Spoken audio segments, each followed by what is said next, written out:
Study IQ IAS, अब तैयारी हुई अफोर्डेबल।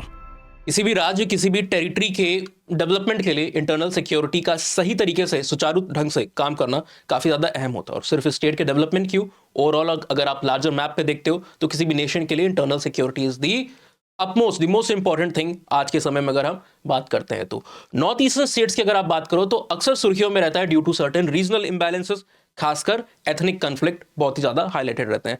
अगर यादाश्त हम अपनी ठीक से ले चलते हैं और पिछले साल के मई के मंथ में जाते हैं तो कई सारे लोगों की जान गई और आपने देखा किस तरीके से मणिपुर के संदर्भ में एक एथनिक कन्फ्लिक्ट जो कि ट्राइबल नॉन ट्राइबल आइडेंटिटी के ऊपर बेस कर रहा था वो एक लंबा इशू बना रहा। इतना ज़्यादा कि जो MC मैरी कॉम हमारे देश के लिए एक सम्मान का विषय है, उन्हें भी ट्वीट करके इस बात को हाईलाइट करना पड़ा कि Manipur is burning and please we have to stop this. अभी अगर हम जनवरी के मंथ की बात करते हैं, पहले वीक में हम जनवरी में घुसे तब तक वापस से जो एक समय पे लग रहा था कि अब थोड़ा थोड़ा धीमे करके ये इशू सेटल होने वाला है, अब वापस से वहां पर हमें एक रीसर्जेंस देखने को मिल रहा है। न्यूज़पेपर के आर्टिकल्स को आप देखोगे, हेडलाइन को देखोगे तो वहां पर सेंटर ने स्टेट गवर्नमेंट ऑफ मणिपुर से एक रिकमेंडेशन को मांगा है कि आप कंसीडर करो कि ये जो जूमीज और कुकीज की जो ट्राइबल पॉपुलेशन है, क्या हमें इसको शेड्यूल ट्राइब के लिस्ट में रखना है और should we delist it. Similar तरीके से आपने देखा है कि अब जनवरी के मंथ में ही जो मुख्यमंत्री साहब है, मणिपुर गवर्नमेंट वहां पर क्या कर रही है कि उसने एक ऑल ट्राइबल कमीशन को सेट करने की बात कही है जो कि देखेगी कि कौन एक्चुअली डिजर्व करता है इस शेड्यूल ट्राइब के स्टेटस को और कौन नहीं करता है। अगर आपको पुराना हमारा मणिपुर के ऊपर वीडियो याद है तो वहां पर हमने बेसिक कई सारे क्राइटेरियाज को जज किया था कि मेतीस का क्या आर्गुमेंट है या फिर मेतेस का क्या आर्गुमेंट है और दूसरे जो ग्रुप है जो ट्राइबल हिली रीजन्स में वहां पर मणिपुर के अंदर में है उनका क्या यहां पर कहना है। तो इस पूरी पिक्चर को आज के इस लेक्चर में हम एनालाइज करेंगे। नमस्कार, मेरा नाम Utkarsh Singh and resurgence of Manipur is there going to be another episode of violence in Manipur, इसको हम यहां पर इस वीडियो में कवर करने वाले हैं। तो डिमांड सबसे पहले अगर हम देखते हैं, सब कुछ लग रहा था पिछले साल कि धीमे धीमे ग्रेजुअली करके शांत हो रहा है। अपोजिशन ने कई सारे एलिगेशंस लगाने की कोशिश की कि डेफिनेटली प्राइम मिनिस्टर मणिपुर के ऊपर बात नहीं कर रहे हैं, विजिट नहीं कर रहे हैं। अब ये सारी चीजें पॉलिटिकल दायरे में आ जाती हैं, एंथ्रोपोलॉजिकली हमारे लिए बहुत ज्यादा रेलिवेंट नहीं है, तो उसको हम साइड में करते हैं। दिसंबर 2023 के अंत में आप देख रहे हो कि एक रीजनल ग्रुप है ना, एक पार्टी है जिसका नाम है नेशनल जो आपकी रिपब्लिकन पार्टी ऑफ इंडिया आठा वाले हैं, इसके नेशनल सेक्रेटरी साहब जिनका यहां पर नाम लिखा हुआ है महेश्वर थॉनजम, इन्होंने एक रिप्रेजेंटेशन भेजा किसके पास, मिनिस्ट्री ऑफ ट्राइबल अफेयर्स, जिसको इस समय वर्तमान में अर्जुन मुंडा साहब लीड कर रहे हैं। कई सारे डॉक्यूमेंट्स वहां पर थे और लगभग 70 से भी ज्यादा पेजों के एनेक्शर्स उसके साथ जोड़े गए थे, जो कि बेसिकली डिमांड क्या कर रहा है कि मेतेस के पॉपुलेशन को मणिपुर के अंदर में शेड्यूल ट्राइब का राइट मिलना चाहिए, अधिकार मिलना चाहिए। और जो वहां पर आप देख रहे हो कि जोमीज कुकीज की जो ट्राइब है उसको शेड्यूल ट्राइब की लिस्ट से, एंट्री से बाहर कर देना चाहिए, यानी कि उनका शेड्यूल ट्राइब का दर्जा हटा देना चाहिए।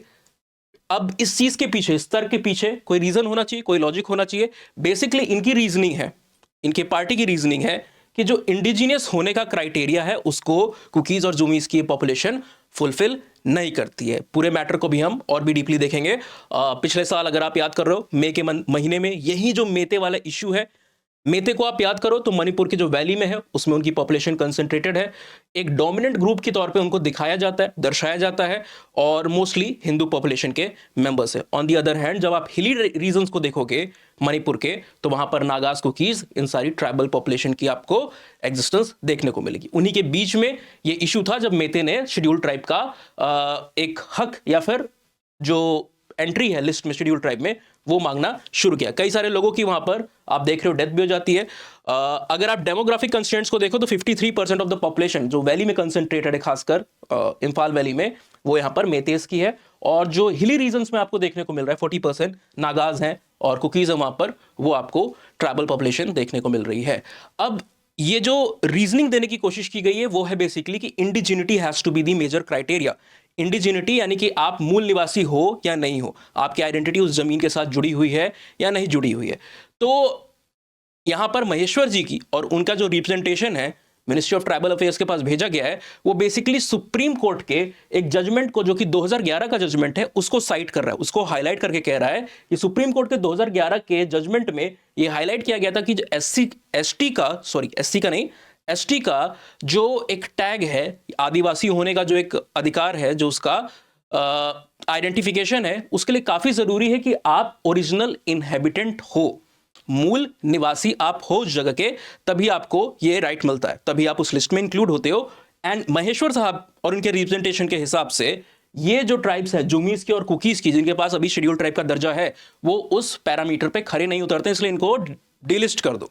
ऑलराइट, अगर हम इस केस के बारे में जानते हैं कि इस केस को अगर हम डीपली एनालाइज करें तो बेसिकली ये ट्राइबल की पॉपुलेशन की किसी डेफिनेशन का या क्राइटेरिया के संदर्भ में ये केस नहीं था 2011 के, जिस केस को ये हाईलाइट कर रहे हैं। बेसिकली वो केस किस लिए था, एक ट्राइबल वुमेन जो कि भील कम्युनिटी ऑफ महाराष्ट्र से आती थी, उसके ऊपर एक कुछ एट्रोसिटीज हो रही थी, एंड वहां पर कंसिडरेशन देखना था कि is she a tribal population, क्योंकि आपको पता है सीएसटी एक्ट के अंतर्गत कई सारी प्रोटेक्शंस मिलती है, ठीक है, ट्राइबल्स को। सो बेसिकली ये मुद्दा था और इसी चीज को वो वहां पर हाईलाइट कर रहे हैं। आर्गुमेंट अब क्या यहां पर दिया जा रहा है, थॉनोजाम साहब का कहना है कि अगर आप मणिपुर के संदर्भ में देखते हो तो ओवर द ईयर्स कई सारी एंट्रीज आई हैं जिसके अंतर्गत शेड्यूल ट्राइब की लिस्ट में a lot of tribals have been included, है ना। फॉर एग्जांपल वो रीड करते हैं कि अगर आप देखोगे डॉक्यूमेंट्स को तो यहां पर एनी मीजो लुशाई ट्राइब्स, जाउ ट्राइब्स और एनी कुकी ट्राइब का ये जो मेंशन है अलग अलग लिस्ट में, दिस इज हाईली ऑब्जेक्शनेबल। क्यों ऑब्जेक्शनेबल है, इसलिए क्योंकि ये जो कुकीज आप नाम देख रहे हो, it is not a name of a tribal group, है ना, किसी एक पर्टिकुलर स्पेसिफिक ट्राइबल ग्रुप का नाम नहीं है। This is a categorical name, it is a categorical name. इसको साइड में यहां पर लिख देते हैं।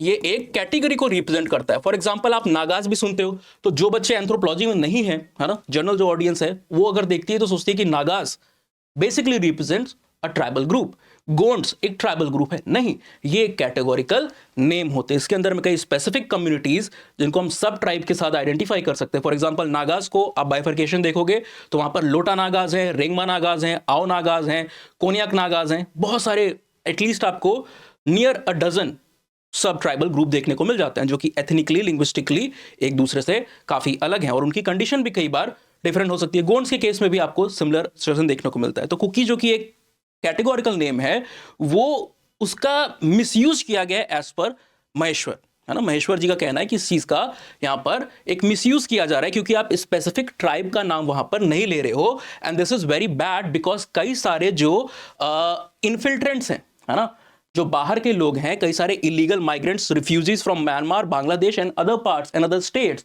वो अपने आप को इस कमी का फायदा उठा करके शेड्यूल ट्राइब के स्टेटस के साथ जोड़ पाते हैं। ऑलराइट, साथ ही साथ ये हाईलाइट करते हैं कि जो एंट्रीज को आप देखोगे जहां पर any Mizo, Lushai tribes and जाओ ये है, ये 1956 में ऐड किया गया था। पहले ये ओरिजिनली काका कालेकर साहब की जो कमीशन की रिपोर्ट थी वहां पर ये एंट्री मौजूद नहीं थी। 1956 में बाद के समय में ये ऐड होती है। गौर करने वाली बात ये है इनके क्लेम के हिसाब से कि काका कालेकर कमीशन की जो रिपोर्ट है उसने खुद एम्फसाइज किया था कि कैटेगोरिकल नेम की जगह आपको स्पेसिफिक ट्राइब के, इंडिविजुअल ट्राइब के नेम को वहां पर मेंशन करना है, जिससे इस तरीके के कोई इलीगल माइग्रेंट्स या फिर जिनके पास जेन्युइनली वो अधिकार नहीं है वो अपने आप को उस लिस्ट में एंटर ना करा पाए। इसी तरीके से एनी कुकी ट्राइब का जो फ्रेज है जो कि आज वहां पर यूज हो रहा है, जिसके तहत कई सारे लोग वहां पर शेड्यूल ट्राइब के राइट को गेन कर पा रहे हैं, ये भी बहुत बाद में जाकर के 2003 में जब अटल बिहारी वाजपेयी साहब की एनडीए की गवर्नमेंट थी उस समय लिस्ट के अंदर में अपनी एंट्री को पाते हैं। सो इस चीज के खिलाफ उन्होंने रिप्रेजेंटेशन को कई सारे जो उनके क्लेम है उसको सपोर्ट करने के लिए डॉक्यूमेंट्स के तौर पर वहां पर भेजा। अब देखने वाली बात है कि जो गवर्नमेंट ऑफ इंडिया के रिकॉर्ड्स हैं, है ना, इनको अगर आप खंगाल के देखोगे तो मेतीज ने 2 बार इस तरीके की डिमांड है। एक तो अभी आपको डिमांड देखने को मिली थी रिसेंटली, पर इससे पूर्व भी आप देखोगे कई बार उन्होंने डिमांड्स को अपने प्लेस किया हुआ था गवर्नमेंट के सामने कि हमको इंक्लूड करो। तो रजिस्ट्रार जनरल ऑफ इंडिया का जो ऑफिस है, the office of registrar general of India, उसने 1982 में एंड 2000 अगेन में 2001 में, यानी कि एक बार कांग्रेस की गवर्नमेंट के समय और एक बार जो भाजपा की एनडीए की गवर्नमेंट थी इसके समय, दोनों बार इनको रिजेक्ट कर दिया गया। और रजिस्ट्रार जनरल ऑफ इंडिया के ऑफिस का बेसिकली ये कहना था कि Meitei certainly do not appear to possess the tribal features और ट्राइबल कैरेक्टरिस्टिक। अब इस संदर्भ में ये तो office of registrar general of India का कहना था। आपने देखा होगा कि हमने वीडियो बनाया था, हमारी प्लेलिस्ट में आज भी आप जाकर के देख सकते हो कि how a particular tribe is included in the list of scheduled tribe category. So आपको आइडिया मिल जाएगा वहां पर कि रजिस्ट्रार जनरल ऑफ इंडिया के ऑफिस का कितना इंपॉर्टेंट रोल है। ठीक है, इन्होंने तो रिजेक्ट कर दिया। अब मणिपुर की जो गवर्नमेंट है उसने भी इस रिजेक्शन को एक बार उसके ऊपर मुहर लगाई कि हाँ आपने सही किया। 2001 में आप देखते हो तो मणिपुर की जो गवर्नमेंट होती है वो ऑफिस ऑफ आरजीआई के साथ अग्री करती है और कहती है कि जो मेतेज की पॉपुलेशन है ये बेसिकली एक डोमिनेंट ग्रुप है जो ऑलरेडी ओबीसी की लिस्ट में शामिल है and certainly we do not need to include them into the scheduled tribe list. अब इसके जस्ट विपरीत महेश्वर साहब का जो डेलीगेशन है वहां पर रिप्रेजेंटेशन है उसकी डिमांड हमको देखने को मिल रही है।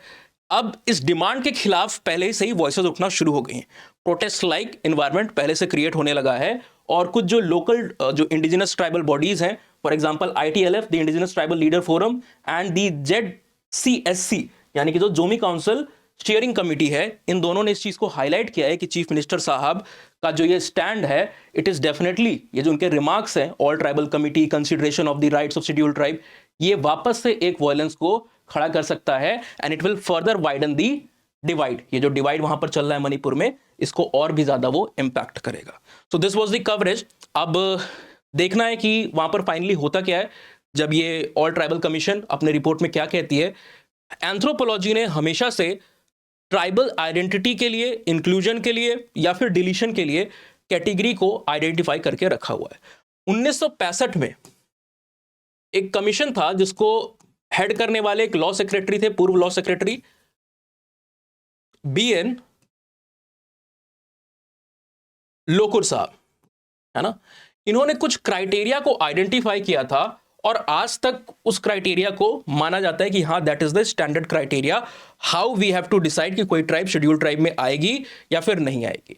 रिसेंट टाइम में कई सारे लोगों ने इसके खिलाफ एक तरीके से आवाज को उठाया। 2012-13 में भी जब डेफिनेटली गवर्नमेंट का चेंज हो रहा था उस पर्टिकुलर टाइम में भी 2012, 13, 14 ये आवाजें आई कि we need to update this 1965 standard model of inclusion of the tribal that was basically very anthropological in its outlook.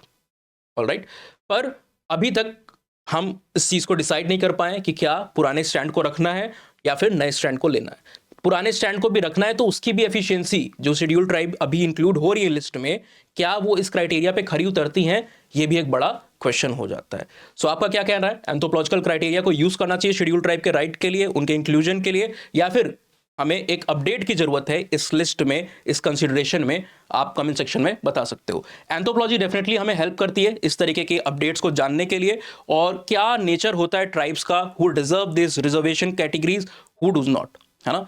तो अगर आपको भी इंटरेस्ट है इस सब्जेक्ट में तो हमारे बैचेस स्टार्ट हो चुके हैं। 14 जनवरी बैचेस स्टार्ट हैं। यहाँ पर रिकॉर्डेड लाइव क्लास के साथ आपको इंपॉर्टेंट चीज मिल रही है, टेस्ट सीरीज। 12 पेपर हैं, 8 सेक्शनल और 4 फुल लेंथ टेस्ट पेपर, वो आपको साथ में बैच में मिल रहे होते हैं। 15,999 प्राइस है, but only when you use this code US live या फिर अस लाइव। स्टडी IQ के हर एक प्रोग्राम के ऊपर ये चीज एप्लीकेबल होती है। मैं एक बार आपको एक डेमो दिखा देता हूं। आपको स्टडी IQ का पेज खोलना है, आप P2I से लेकर के क्रॉस, है ना, आप पेज के ऊपर आए, यहाँ पर P2I के बैचेस हैं, इसको आपने ओपन किया, SIP करना है आपको या फिर किसी भी प्रोग्राम में ज्वाइन करना है। अभी 40,000 प्राइस है, यहाँ पर आपने बाय नाउ किया और इसके ऊपर क्लिक किया। कई सारे कोड है पर आप अगर अप्लाई करते हो तो उतना डिस्काउंट आपको नहीं मिलेगा, पर US लाइव जब आप स्टेट, PCS, P2I किसी भी बैच में अप्लाई करते हो तो आपको 15,000 का यहाँ डिस्काउंट मिल जाता है and you will be getting the course eight 24,999 only. खास बात यह है कि आपको मैक्सिमम डिस्काउंट तो मिल ही जाता है, साथ साथ आपको पर्सनलाइज ऑप्शनल की गाइडेंस भी मिल जाती है। That is very much important. जैसे ही आप US लाइव कोड लगाते हो, मुझे इन्फॉर्म करते हो और आप DM करके मेरे साथ कनेक्ट हो सकते हो, आप एंटाइटल्ड होते हो पर्सनलाइज एंथ्रोपोलॉजी ऑप्शनल की गाइडेंस के लिए। So I hope you like this coverage. आपका क्या कहना है कमेंट सेक्शन में आप शेयर कर सकते हो। अगले वीडियो में सिमिलर इश्यूज को लेकर के will be back. Till then thank you, have a nice day, signing off. Study IQ IAS, अब तैयारी हुई अफोर्डेबल।